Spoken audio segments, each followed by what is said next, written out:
Shabbat Shalom from Temple Concord. This week our Torah portion is going further along in Moses' final directions to the Israelite people. And in Kitavo, we have a whole list of blessings and curses.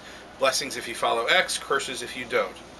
Before that, though, there's this fascinating piece where the Israelites are taught that when they come to offer the first produce of their fields at the temple, they bring a gift, that they're supposed to say a prescribed set of words.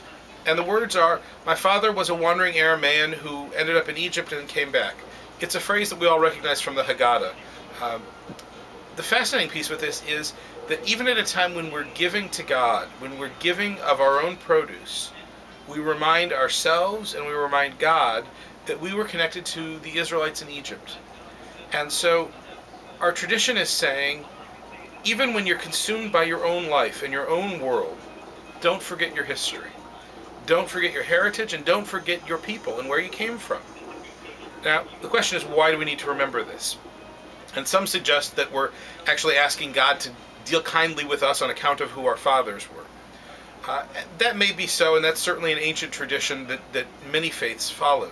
But beyond that, I think there's an important message for us today, which is to say, if we can't remember our history, if we don't know from whence we came, then what we're producing now and where we're headed is of less value. And as we come upon the High Holy Days, this message is particularly important. As we look forward to the new year, we have to look backward and see how we did this past year.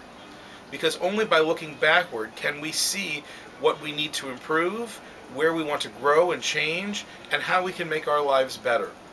And this, I think, is the heart of what it means to be a Jew at the season that we're in, the High Holy Days, and to look into our souls, both individually and communally, and decide, here's where we are, here have been the good parts, here have been the not-so-good parts, and here's where we want to go.